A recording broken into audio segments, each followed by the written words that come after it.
what was it that Admiral Byrd found on the South Pole? Incredibly enough, in an official American Navy documentary film, we found footage of what Admiral Byrd found on the South Pole. He found giant freshwater, never freezing lakes with areas around them that were free of any snow.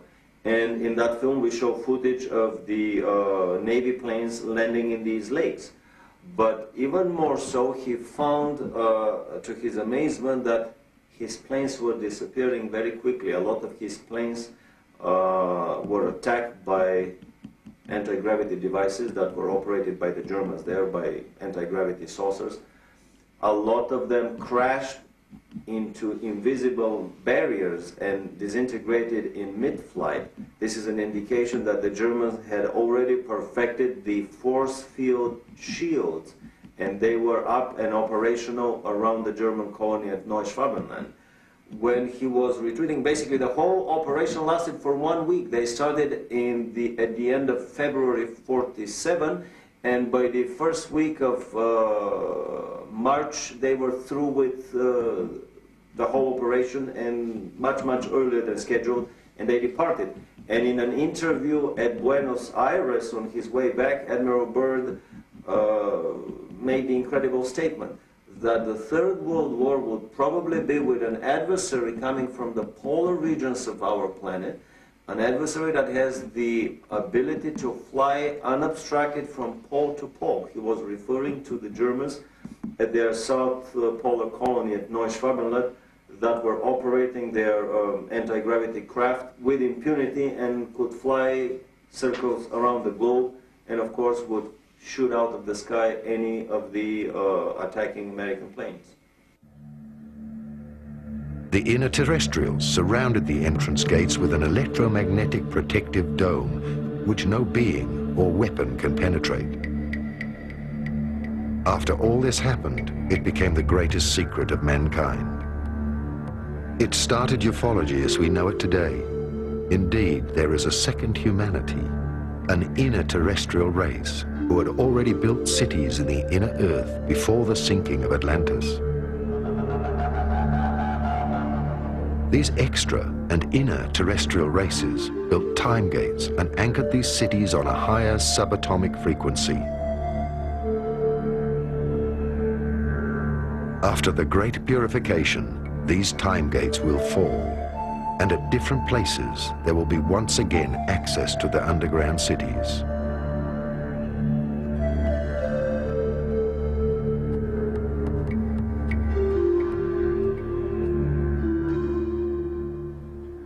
In 1961, the Brazilian Navy was conducting a series of experiments in the Antarctic. According to one of my colleagues who was in one of the naval ships, suddenly out of the ice packs, a large spacecraft emerges and takes off vertically at a terrific speed, shocking both the American and the Brazilian naval forces that were there.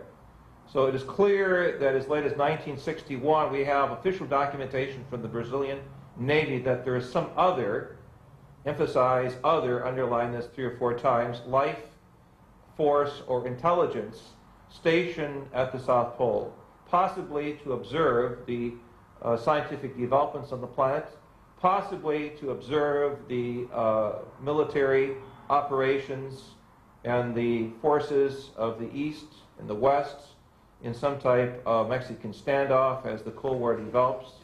We have clear documentation from other sources and other South American governments that some technology that is not human-based is there. That is to say, some type of higher evolutionary experience is there, and this is the next chapter of our quest. Why are they here? What do they want from us? And do they, namely the higher or alien intelligence, have as were some type of directing mechanism both for the U.S. as well as for the Soviets as to who goes into space and who conducts, as it were, the next evolutionary round of space development? These are key questions that we must resolve. Also, gigantic cities of lights will descend out of their orbit to selected areas and will be anchored on the Earth. Right now, people who have reached a certain level of consciousness and are once again connected to the cosmic monad are drawn through their intuition to places chosen by the spiritual hierarchies in order to anchor the cities of light above these areas. These sites are absolutely secure. The Space Brothers and the spiritual hierarchies have created the so-called Islands of Light, where the Earth's frequency was increased so that all human beings and light workers can find each other on that level. Such areas are recognized by the fact that they attract an especially high number of people dealing with higher knowledge. These places have a higher grid anchorage. They are places of power, activated chakras, entrances to inner Earth, and a present UFO surveillance.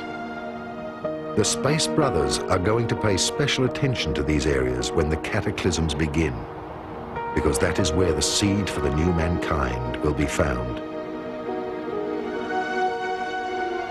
That is where the first contacts will occur on a physical and telepathic level.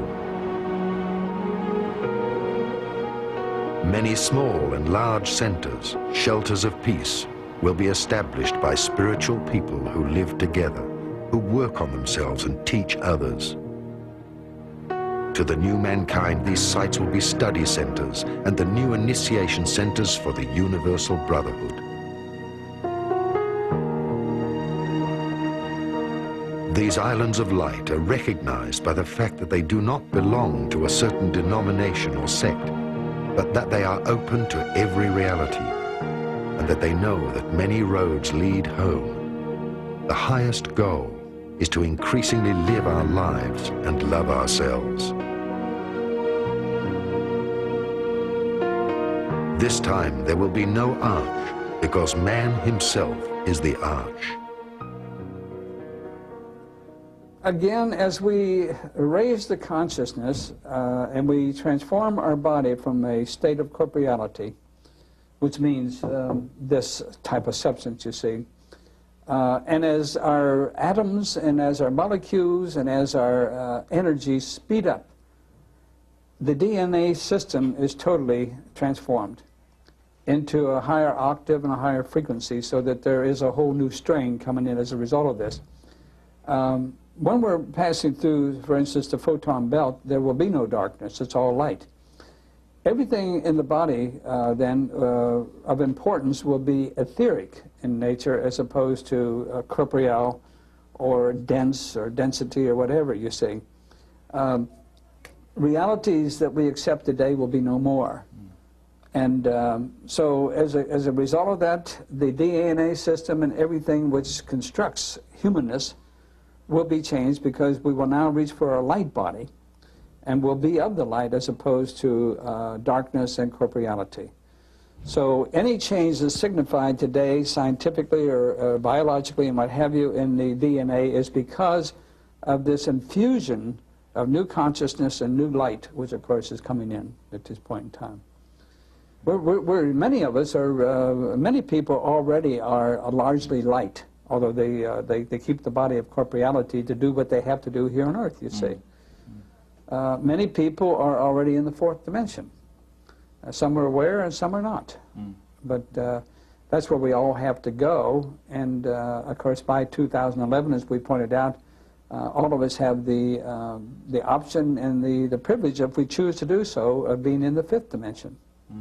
A photon belt is an intense field of photon radiation, light radiation, which, both according to several modern astronomers, astrologers, as well as Mayan tradition, emanates from the center of our galaxy, bisects the Pleiades star system and our star system at the same time.